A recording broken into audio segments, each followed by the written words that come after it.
진짜 놀라운 가문에 시집 오게 된 것도 아니었는데 세상 모든 고난이 다 저에게로 쏟아지는 듯이 시어머니로부터 엄청난 압박을 받으며 살아야 했어요.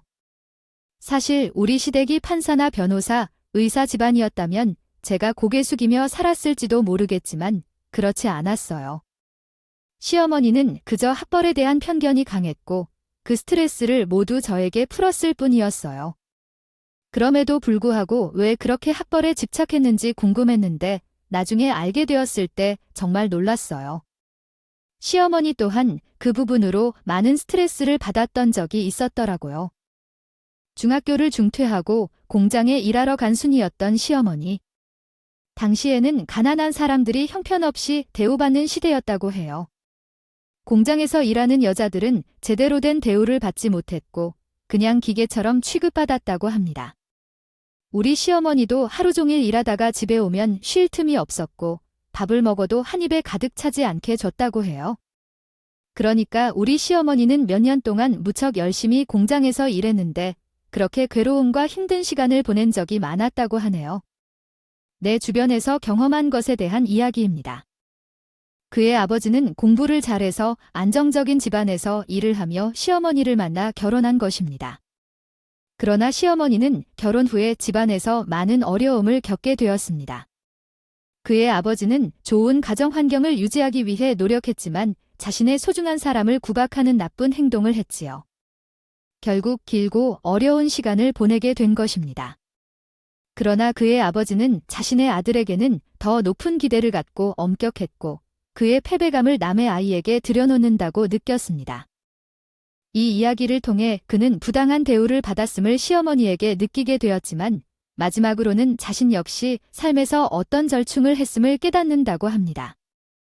저는 원래 시아버지한테 비밀리에 방어요 남자들 클럽에 갈 만한 일이라는 건 처음부터 알고 있었고 어린 나이에 화장을 시작해 시방하자마자 다가오는 남자들과 놀까 놀 수도 없는 신세초다변녀에 대해 여러 번 이야기를 나눈 적도 있어 사이가 가족끼리와도 가장 좋았던 거든요터. 선판하려다 그런 말을 맨번 했을 때는 울컥했어요. 어른들에게 자신한테는 상상할 수 없는 억대 수당을 주인데 그 말은 너무 무서웠던 슬픔 때문인 것 같아요. 그야 보필책이다 만적 기원하는 학교를 꼭 가야 하는 거잖아요. 너 때에는 최선을 다해서 중소기업에 취업한 내가 있기 남이세히 종복으로 경력을 채울 수 있는 완벽한 기회를 제공받는 거예요. 직종 경력자. 취업 초보자에게 새로운 기회가 온 것이라는데 왜 꿈을 포기해야 하는 것고는지 이해하지 못하는 것 같아요. 하지만 나 자신에게 연장하기까지 너 잘해 나이로 비가하는 열애의 지질이네요. 그 외 아닐까. 어떻게 직유 때문이 지이을 걷고이 되지 은거 변녀의 대흉 칭하조음 주자 감증. 고상 시작하기 담엄저가 글을 잃게 되언가 함지자 프레셔스용이 될 시 그와 같이 가족과의 관계는 그다지 친밀하지 않았습니다. 이 이야기를 통해 그는 부당한 대우를 받았음을 시어머니에게 느끼게 되었지만 마지막으로는 자신 역시 삶에서 어떤 절충을 했음을 깨닫는다고 합니다. 종종 가족끼리 인사를 나누거나 가정 모임에 참석하여 식사를 함께하는 정도였죠. 시어머니도 특별히 제게 학벌을 논하거나 마음에 들지 않는 점을 티내지 않았어요. 그런데 남편이 몇 년 동안 사귀던 여자를 소개하고 결혼을 하자고 했는데 그때부터 상황이 달라지기 시작했습니다. 그 여자는 우리나라에서 가장 유명한 대학을 졸업하고 공무원 시험 공부를 하던 중 우리 아들과 만나 연애를 시작했다고 하더니 이제 결혼을 원한다고 해요. 어머니께서는 곧이 공부를 하러 들어가 있을 때 연애만 했겠지 말이야 라고 하셨지만 그 여자는 공무원 시험에 합격하고 제가 몇 년 동안 곧이 공부를 하다가 포기하고 학습지 회사에 입사한 것과는 대조적이었습니다. 아이고, 집안에 똑 닮은 며느리가 들어온다니, 여대를 졸업했다니, 이래저래 지적들이 나타나기 시작했죠. 그래, 똑똑해 보이는구나. 그럼 무슨 학과를 졸업했느냐고 물어보니 여대에 들어가기 어렵다고 하더라. 우리 시절에는 말이야, 대학에 들어가도 까탈스럽게 여겨졌었는데 존경받았던 것 같다. 단지 수업에 충실했을 뿐인데 성적이 좋아서 들어갈 수 있었어요. 노력으로 들어간 것은 아니었고 공부가 서서히 풀려고시 준비도 잘했을 거라 생각했지만 아쉽게도 성과를 거두지 못했습니다. 몇 번이나 낙방했을까요? 아이고, 그건 아무나 아는 얘기죠. 우리 둘째 며느리라는 말은 아무 의미가 없어요. 그냥 자신의 위치에 맞는 일들이 아니겠어요. 현재도 회사 다니면서 다른 사람들보다 많이 공부하고 아이들 가르치는 일을 하고 계시죠. 네, 요즘 중학생들도 학습을 많이 하니까 꽤나 바쁘신 모양이시겠죠. 어머님이 이해해 주셔서 참으로 기쁘네요. 제가 얻다 놓은 보리자루인 서방님은 언니하고 매우 잘 맞는다고 해요. 그러니까 우리 집에 정말 환영해요. 느긋하게 맞아주셔서 제가 적응하기 쉬울 것 같아요. 결혼을 허락해 주셔서 감사합니다. 앞으로 잘 지내겠다고 말씀드리겠어요. 시작했더라고요. 문젠데 남편이 아직 쟤와 결혼하기 전이라서 꽤 고집불통이에요. 남편은 2년 동안 결혼을 미루고 돈만 모으고 있었다는 이야기를 해요. 남편과 결혼하자마자 동서랑 서방님이 결혼을 하겠다고 인사를 들어왔어요. 우리 둘이 연애를 한 시간이 거의 8년이나 된다고 하니 놀라울 따름이에요. 서방님이 연애를 하고 있을 줄 꿈에도 몰랐어요. 드디어 우리 집에도 똑똑한 여자가 들어올 줄이야. 나는 정말 감격스러울 정도로 기쁘다. 분명히 두 사람이 나의 아이도 엄청 똑똑하게 키울 거야. 공무원 시험을 보는 게 쉽진 않겠지만 아들이 그것을 해내겠지? 공부를 시작한 지 1년 만에 그런 거야. 그러나 둘째 며느리도 대학을 졸업하고 제라니움 학보를 칭찬한다. 아, 귀에 피 묻지 않겠네. 나중에는 그녀의 뒤에 무슨 대답이 나올지 미리 예상이 가능해. 나와도 비교를 한다면 저를 보고서 그러게요. 제 귀가 살짝 떨어질 정도였어요. 근데 그럴 때마다 남편이랑 진화평산 이혼을 했다면 어땠을까 생각해봐도 도무지 상상이 안 가. 하지만 성질이 박박날 때도 있었어요. 아무리 내가 실수를 해도 상처받는 날이 많았죠. 오늘은 불고기를 할 거라고 너한테 말해놨는데 너한테 오기 전에 불고기 재료 사와라고 했어요. 그러다가 마트에 들러보니 불고기용 고기 상태가 좋지 않았죠. 남편도 구워 먹는 게 더 편하다고 해서 그렇게 사온 겁니다. 양념까지 준비한 채소까지 준비해서요. 내가 준비해 놓았는데 아이 불고기를 만들기 위한 고기가 없으면 어떻게 하지? 다른 마트에 가서 사와서야 했다. 너는 내 말이 농담이야? 왜 내 말을 듣지 않고 나만 난리를 피우냐? 대학도 못 다니면서 집에 가서 고기를 고르는 법을 안다고? 아, 어차피 오래된 것 같은 고기가 있어? 색깔도 좀 밋밋해서 그렇다고 변명하는 게 아니라 그냥 귀찮아서 대충 사온 게 아냐고. 너는 어이가 없네? 아이 아기 때부터 그렇게 불평이 많더라니까 고기용 고기를 사와 달라고 했잖아. 어리석어서 못 알아듣는 건가? 한번 이야기했으면 알아들었어야지. 이런 양념은 숙성되고 좋은 거 아니야. 내일 마트 가서 불고기용 고기 사서 만들어 먹어. 어차피 양념에 상관없이 맛있는데 왜 그러냐고. 고기 질이 나쁜 걸로 왔으면 그렇게 해 먹으셔야지. 왜 그래? 오늘은 일단 고기 구워 먹자. 둘째 며느리가 풀고기 먹고 싶다고 해서 특별히 주척 준비를 한데 왜 나만 불만을 제기하고 있느냐? 이게 며느리가 없어서 나락에 빠지는 건가? 대학을 못 다니는 사람을 딸로 가진 나의 폭은 아들 때문에 이런 문제가 생기는구나. 고기 질이 좋지 않다고 하니까 대학까지 꺼내서 저를 까보는 거야? 아무리 생각해도 의아하구나. 더 웃긴 건 내가 서드릴 고기를 불고기용 고기로 사오라고 시켰는데 더해 샤브샤브용 고기를 사왔어. 그래서 시어머니가 기켐을 벌리는 걸 봤는데 동서가 그렇게 찍어서 삼켰거든. 오셨다면 좋아하는 고기와 비슷하게 생긴 고기를 갖다 놓았는데 이게 아닌가요? 아무렇게나 드시세요? 어머니, 고기면 뭐든 괜찮으니 이걸로 풀고기 만들어주세요. 동서는 난 살림은 못하는 사람이었고 집안 살림에 관심이 없었습니다. 항상 동선의 집은 더러웠고 화장실에는 곰팡이가 가득했지만 락스를 한 번도 안 바르는 사람이었어요. 우리 시어머니는 답답해하는 것 같았지만 대학을 졸업한 동선의 타이틀 하나만으로 시어머니는 참을 수가 있었어요. 본인이 손수욕실을 청소하고 냉장고 정리를 하며 고생을 한다는 말이 딱 어울리는 행동을 했죠. 내 곁에서 보는 나는 항상 놀라곤 했어요. 우리 동서는 보통의 사람과는 다르게 시어머니가 집안을 정리하고 청소를 하면 개념적으로 사과를 해야 하는데 우리 동서는 그렇지 않았어요. 그냥 시어머니가 오면 집이 깨끗해지는 기분이었어요. 평생 살림만 해오신 것 같아서 그랬나 봐요. 남편이 집에서 비인할 때도 엄청 바쁜데 시어머니께서 시간 되실 때 와서 집 정리를 해주세요. 바깥에서 일을 하다 보니 정리하는 소질이 부족한 것 같습니다. 학습지 회사에서 일했다던데 이번에는 지역 부장이 되었다고 하더라고요. 일이 더 바빠질 것 같네요. 며느리는 바깥에서 일을 하면서 바빠도 집 정리는 당연히 해야겠죠. 며느리가 똑똑해서 일거리가 많이 주어지나 봅니다.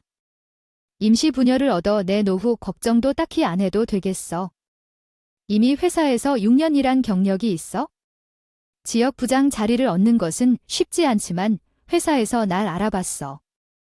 동서가 의수되면서 말을 하는데 나는 콧방귀를 맡았고 친구도 비슷한 학습지 회사에서 일하고 있어.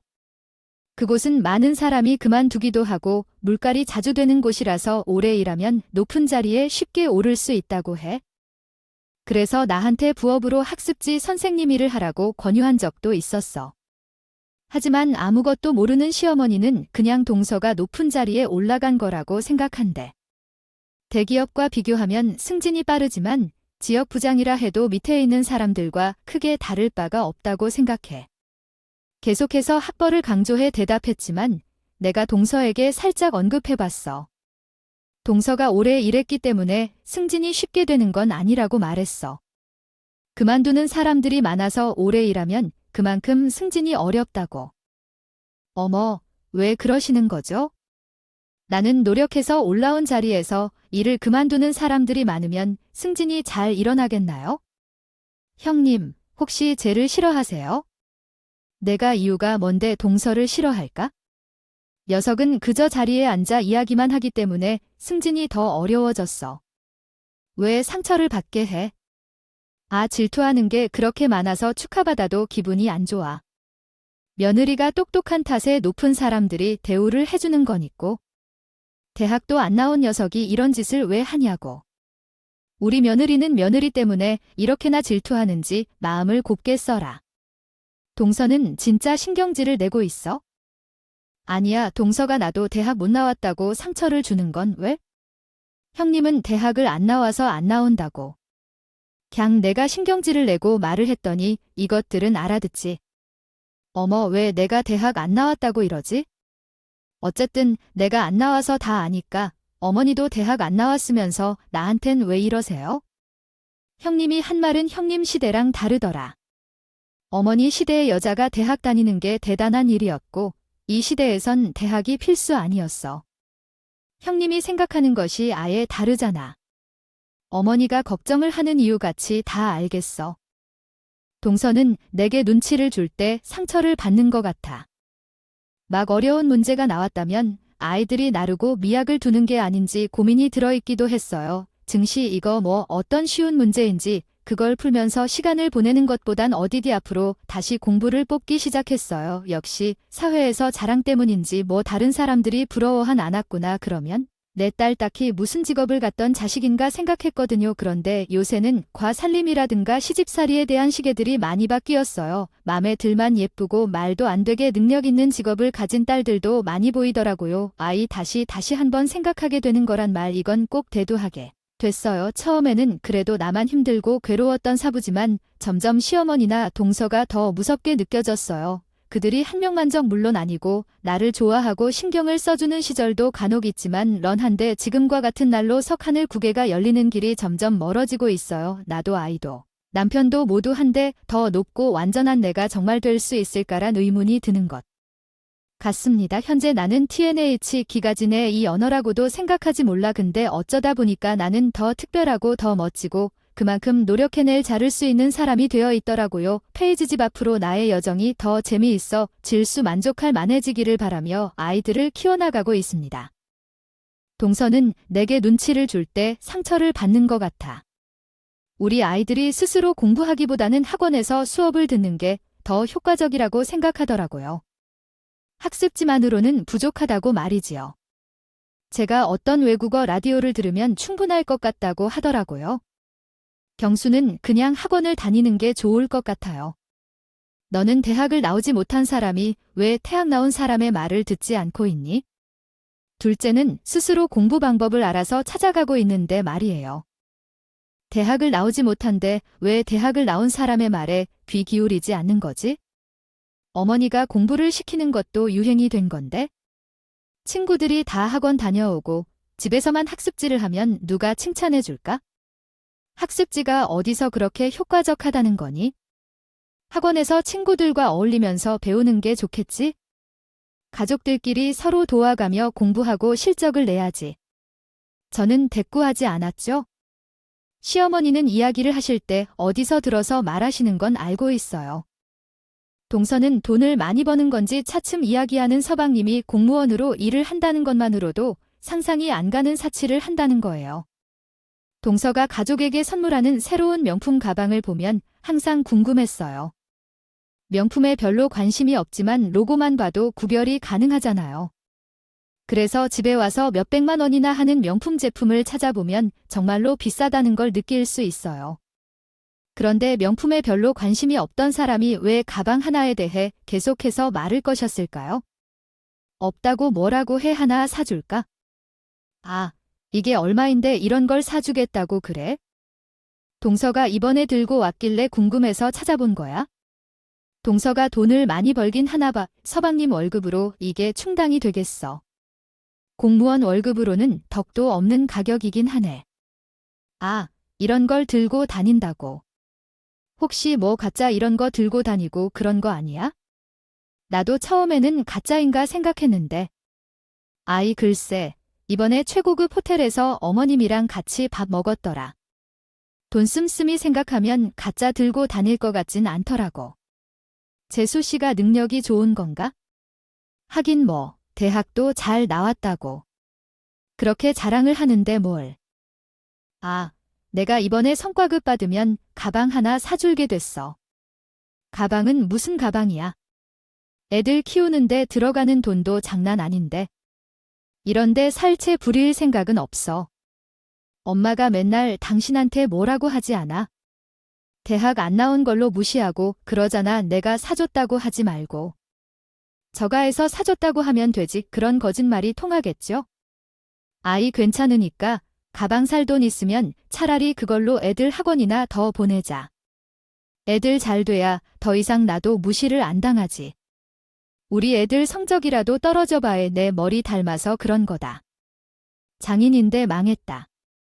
아, 이런 소리밖에 더 듣겠어. 우리 엄마가 나 어릴 때 그런 걸로 엄청나게 스트레스 줘서. 우리 애들한테는 그런 스트레스 안 주고 싶었는데. 대학 좀 안 나오면 어때? 요즘은 대학 가서 시간 버리느니 차라리 일찍 가서 돈 모아서 사업한다고 하던데. 어머님한테 그게 통할 것 같으면? 아유, 나도 그렇게 했지? 어머님께서 100일 동안 말해도 가장 중요한 것은 어디서 대학을 나왔느냐는 것이라 하시니 나도 모르게 아이들에게 학업을 까딱거리네요. 당신의 마음을 잘 아는데 아이들에게 너무 스트레스 주지 말자고 하며 당신이 받는 스트레스를 그대로 아이들에게 전달할 필요는 없다고 생각해요. 남편은 제게 위로를 해주셨어요. 남편은 대기업에서도 좋은 성과를 내긴 했기에 보너스도 꽤 좋았어요. 우리 부부는 아이들을 키우며 전혀 부족함이 없었어요. 하지만 예전 어머니의 비교 때문에 스트레스를 받았죠. 동서가 어머니를 모시고 다니면서 어머니가 비교해서 제가 소모되는 느낌이었어요. 동서가 사치를 부리면서 제가 할 수 있는 것은 아무것도 아닌 것 같았고 어머니는 대학을 나온 사람은 다르다는 식으로 딸을 칭찬하셨어요. 그러는 중에 남편이 언제나 제게 위로를 해주셔서 참았어요. 만약 남편도 제게 무시하고 어머니 편에 섰다면 아이들을 키우면서 이혼까지 생각한 셈이지요. 지금은 어머니가 좋은 시기를 맞이하셨어요. 동서가 어머니에게 잘해줬기에 어머니의 칠순을 어떻게 해야 할지 많이 고민했어요. 아무 선물을 해봐야도 동서와 비교될 것 같고 결론적으로 모든 잔치를 담당해야 한다고 생각했어요. 돈이 부족하지 않고 모든 것을 준비해놓고 돌발 상황이 발생하면 모든 준비물이 물거품이 될 수도 있어요. 시어머니는 동서의 말대로 따르는 사람이라서 제가 더욱 더 고민을 해야만 했어요. 최근 내 생일 파티를 준비하고 있는데 이번 생일 파티는 처음 하는 대규모 파티 같아서 약간 화려하게 하고 싶어요.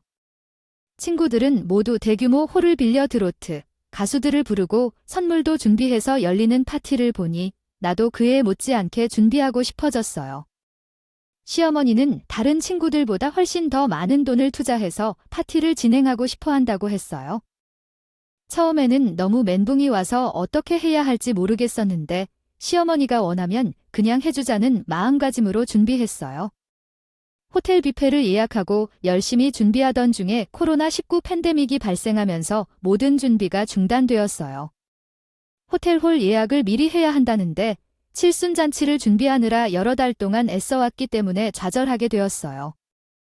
처음에는 금방 지나갈 거라고 생각하고 무시했지만 계속해서 상황이 악화되면서 능면에서 이제 손님을 초대할 수 없는 상태가 되어버렸어요. 어떻게 처리해야 할지 막막한 마음에 변해가더라고요. 동서가 나오면서 호텔 홀에서는 같은 장소에서 모임을 하는 것이 안 된다면 어떻게 해야 할까요? 아, 그럼 예약을 받아주지 않는 곳에서는 어떻게 하면 좋을까요? 예약을 받아주는 곳은 없을까요? 호텔에서 하는 것이 가장 편리하겠죠? 음식이 다 제공되고 돈만 내면 모든 것을 다 해주니까요. 하지만 근본적으로 예약을 받아주는 곳이 없으면 어떻게 찾을까요? 어머니께서 원하시는 대규모 연회를 하려면 많은 비용이 들겠죠. 아, 그러세요. 돈 때문에 걱정하시는군요. 그냥 다 내겠다고 하셔서 형님은 그냥 편히 하시면 될 것 같아요. 호텔을 빌리는 것도 방법이겠죠. 하지만 집합 금지 명령으로 벌금이나 처벌이 매우 엄격하기 때문에 결국 장소를 구하지 못했어요. 호텔에서도 할 수 없고 사람들이 모일 수도 없어서 몰래 집에서 친구들과 친척들을 초대해 파티를 하기로 결정했어요. 몰래 준비를 한다고 하지만 손님이 많아서 음식을 준비하는데 많은 노력이 필요했어요. 동서와 함께 준비를 하더라도 반나절은 걸릴 것 같아서 동서의 시간을 확인하기 위해 전화했어요. 적어도 20명 가까이 손님이 오실 것 같은데 외부 케이터링 서비스를 이용할 수 없으므로 동서와 함께 준비를 해야 할 것 같아요. 동서가 바쁘니까 장을 미리 살 테니까 돈 영수증을 찍어서 보내주면서 밤에 보내고 언제부터 올 수 있는지 물었어요. 형님, 그냥 다 내겠다고 하셔서 음식을 준비하면 안 되죠. 저는 그런 일을 해본 적이 없어요. 제가 할 수 있는 말이 없어요. 어머니께서 요리를 해도 안 되라니까? 바쁜데 형님이 할 일이라고 형님한테 잔소리 하실 것 같아. 돈으로 지원할 테니 형님은 쓰세요. 그러고 전화를 끊었는데 그 후로는 전화를 받지 않더라고요. 남편은 대기업에 다니지만 코로나19 때문에 월급이 줄어들기 시작했어요. 성과급도 제대로 나오지 않아서 어쩔 수 없었죠. 동서가 전부 내건 내가 몸을 다 담당해야겠다는 생각이 들었어요. 많은 손님들이 올 것으로 생각했는데 코로나 때문에 올 수 없다고 하는 분들이 많아졌어요. 충분히 혼자 준비를 해도 괜찮을 것 같았고 자신의 칠순 자리를 모든 것을 준비해야겠다는 생각이 들었어요. 만천이 잔치상을 차리겠다고 했지만 시어머니가 참견을 하지 않을 것이라 생각했어요. 동서가 다 내는데 나는 할 수 있는 게 없어요. 코로나가 터지고 불경기를 맞이하면서 주변에서 사업을 하던 친구들도 문을 닫고 남편의 거래처들도 파산해서 실적에 큰 구멍이 뚫리고 아이들의 학원도 금지 때문에 문을 닫았고 세계적으로 유행하는 역병이 완연한 상황에서 사람들은 집을 나갈 수 없는 상황이었습니다. 그러나 한 동네는 예외적으로 번창하고 있었습니다. 코로나로 인해 학원들까지 문을 닫아야 했지만 어린이들은 계속해서 공부를 해야 했기 때문에 방문 학습지가 유일한 대안이었습니다. 이런 상황을 놓치지 않겠다고 생각한 한 회사는 중고생을 위한 학습 자료를 출시했고 많은 사람들이 방문 학습지에 몰리게 되었습니다. 이 동네는 번영하고 있었죠. 한편 어떤 가정에서는 잔치를 열 준비로 바쁘던데 준비물이 너무 많아서 혼자 처리하기 어려웠습니다. 마침내 동네에서 번창하던 한 회사의 동서에게 도움을 청했습니다. 그러나 동서는 이미 바쁘게 일을 하고 있었고 자신이 특별한 선물을 준비했다며 몹시 자랑스러운 것 같았습니다. 결국 동서가 준비해온 선물을 감안하여 잔치를 준비하라는 제안을 하게 되었습니다. 이에 혼자 준비하려던 주인집은 남편의 월급이 줄어들어 긴축을 하게 되었습니다. 그 상황에서 지출을 하는 돈은 비슷비슷했으니 한 푼이라도 더 아껴야 하던 나는 어쩔 수 없이 선물을 준비하지 못했거든요. 동서가 대단한 선물이라고 공개적으로 말을 할 정도면 웬만한 선물과는 비교도 안 될 규모라고 생각했기에 나는 잔치상을 곧 죽어도 준비를 해야 했어요.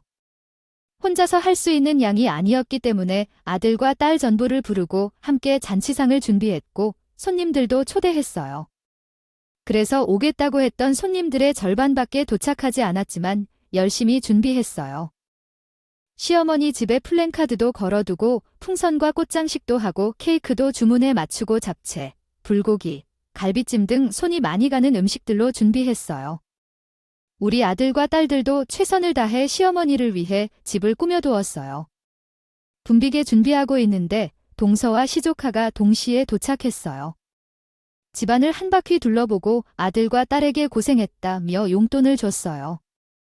마치 자기가 부리는 사람을 대하는 듯한 모습에 내 속이 울렁거렸지만 시어머니 생일 잔치 날이니까 한 번은 봐주자고 생각했어요. 그러나 더 환하게 선을 넘는 건 내가 인원수를 맞춰 세팅하고 손가락으로 음식을 집어먹으면서 맛을 평가해도 어머님은 살짝 짜게 먹는 것을 선호하셨는데 이건 너무 싱거운 거 아니에요? 형님 입맛에만 맞추면 안 되죠. 어머님 생신 파티인데 동서가 인원수를 맞춰 세팅한 건데 그걸 집어먹으면 어떻게 해요? 게다가 손을 안 씻고 손가락을 집어먹으면 위상이 좋지 않아요. 집에 돌아와 손을 씻었는데 님도 음식을 손으로 만드신 걸 아니에요? 결국 같은 말이지만 이 상황에서 논리로 설명하려니 오히려 더 이상한 것 같아요. 손으로 음식을 집어먹는 것과 손으로 음식을 만드는 것이 똑같냐고 말했는데 쉽게 이해할 수 없는 논리로 혼란스러워했어요. 내가 한숨을 돌리고 음식을 상차리는 동안 상황은 자리에 앉아 시카랑 이야기를 나누며 한 손을 까냐는 친구의 모습을 보았어요. 음식을 만드는 것에 대한 도움은 아무것도 주지 않았는데 아이들이 스스로 상을 차리고 음식을 나르고 있었어요.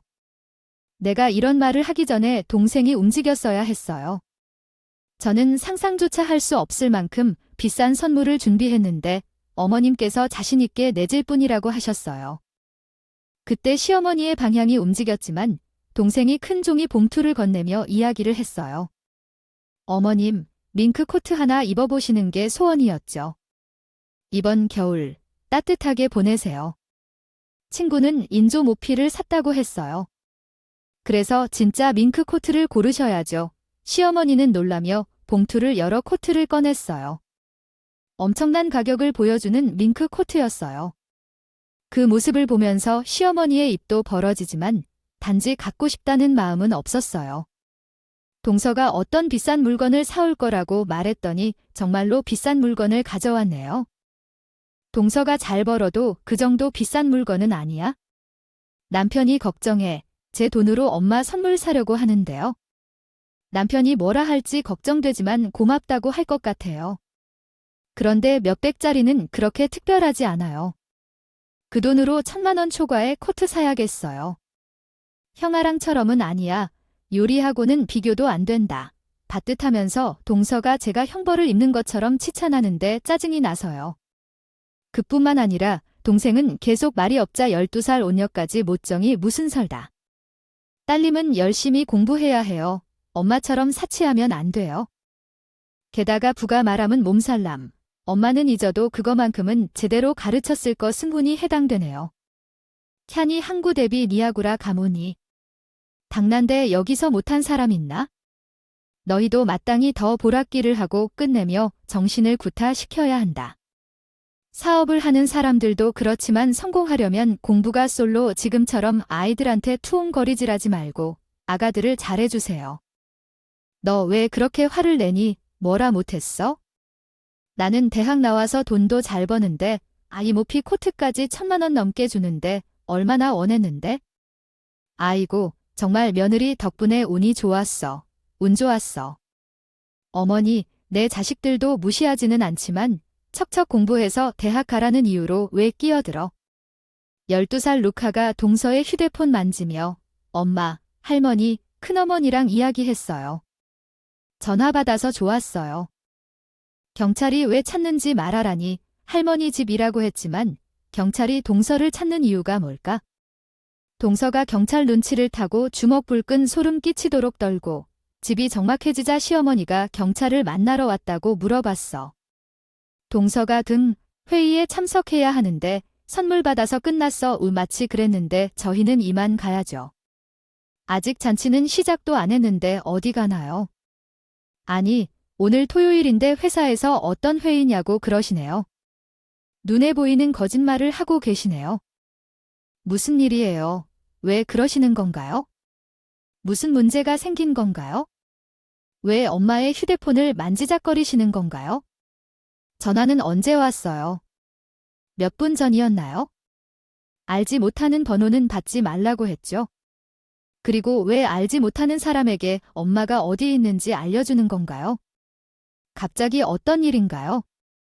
동서가 시카를 혼내기 시작하자 시카는 동서에게 변명을 시작했어요. 아니, 엄마의 휴대폰을 보다가 갑자기 전화가 왔는데 나도 어쩔 수 없이 받아버렸어요. 경찰 아저씨가 거짓말하면 잡는다고 했어요. 그래서 할머니 집에 있으니까 그냥 그렇게 대답했어요. 동서가 울면서 말하자 시카, 옷을 입어라고 했고 시어머니에게 가보겠다고 했어요. 잔치를 잘하라고 하면서 서둘러 신발을 신고 떠났다고 해요. 그냥 넘어갈 수 없을 것 같아서 동서의 옷자락을 잡았고 동서는 제 손을 뿌리치려 했어요. 한참을 현관 앞에서 신의를 벌이고 있었는데 경찰이 왔다고 문을 열어달라고 하는 겁니다. 잔치날의 일이 무슨 일인지 궁금해하다가 경찰이 갑자기 동서에게 수갑을 채우려고 하는 걸 보니까 저희는 충격을 받았어요. 그 순간 시어머니도 저도 우리 자녀도 억소리를 내지 못하고 로해된 동서를 바라보았죠. 김숙자 씨, 사기와 횡령 혐의로 체포합니다. 묵비권을 행사할 수 이제는 변호사를 선임할 수 있습니다. 그러나 순간 시조카의 눈을 가렸어요. 하지만 엄마가 체포당하는 것을 보는 건 좋지 않을 것 같아요. 우리 며느리가 어제 사기 및 횡령으로 잘못된 사람을 찾아와서 우리 집에 왔어요. 며느리는 이미 돈이 많은데 왜 그런 일을 했을까요? 내가 출석하러 갈게요. 시간 좀 줘요. 왜 수갑을 차고 경찰에 맞대고 반발했나요? 시어머니 집에 있는 친척들이 왔어요. 시어머니는 멍멍 함께 피를 봉헌이 있었어요. 가족은 모두 모였고 사건을 다시 확인했어요. 동서는 학습주 주회사에서 일하면서 다양한 일을 했어요. 학습회사 직원들에게 돈을 가져간 죄악을 저질렀고 사람들에게 일을 시켜서 수수료를 받아서 실적을 늘리게 했어요. 학습지를 더 받아야 한다고 말했어요. 실적을 채우기 위해서 편법을 쓰고 있었던 거죠. 이것뿐이면 제가 말을 안 하겠죠. 아니, 조사 과정에서 알게 되었는데 학력도 위조를 한 곳이었어요. 검정고시 출신의 사이버대학 졸업이었다고 합니다. 고시촌에 무작전을 들어가서 공부만 할 줄 아는 순진한 남자 하나 물어서 팔자를 피려고 했던 거죠. 우리 시동생이 여자를 만나본 적이 없어서 동서한테 완전히 넘어가고 말았던 거예요. 동서가 정말 여대를 졸업하고 고시 공부를 하는 사람인 줄 알았던 겁니다. 그저 시험에 합격하지 못한 불후의 아이콘이라 생각한 거고요. 사실 결혼할 때 학교 졸업증서를 떼어라 하진 않으니까 충분히 속일 수는 있었던 거죠. 학력까지 위조해서 학습지 회사에 취직을 해서는 갈취 및 횡령을 통해서 그 자리까지 돈을 긁어 모으며 올라갈 거죠. 심지어 시어머니에게 사준 밍크코트도 횡령한 돈으로 산 것이었어요. 시어머니가 그걸 받은 것만으로도 죄가 될 수 있다고 경찰이 밍크코트 내놓으라고 했어요. 그 순간 시어머니가 씩씩거리면서 동서의 얼굴을 향해 냅다 던지는데 어찌나 웃기던지. 지금 더럽게 범죄를 저질러서 번 돈으로 나한테 선물한 거야? 이거 미친 기집애 같으니라고. 내가 정말 사기꾼 있구나. 시어머니는 동서에게 속은 것이 분했는지 경찰서에서 쇠고랑을 차고 조사를 받는 동서의 머리채를 잡아 뜯어 버리더라고요. 서방님은 정말 꿈에도 몰랐는지 사실이냐고 캐묻는데 동서는 시선도 주지 않고 묵비권 행사를 했고요. 결국 모든 혐의가 인정되면서 법의 심판에 맡겨지게 되었어요. 이 사실을 눈으로 본 친척들이 소문 때문에 시어머니는 더 이상 머리도 들 수 없게 살게 되었어요. 동서는 결국 교도소에 수감되었고 시어머니는 그 후 변호사를 선임하여 남편과 동서를 이혼시켰어요. 남편은 이 충격으로 인해 공무원 생활을 그만두고 시어머니의 집에서 치부 생활을 시작했죠.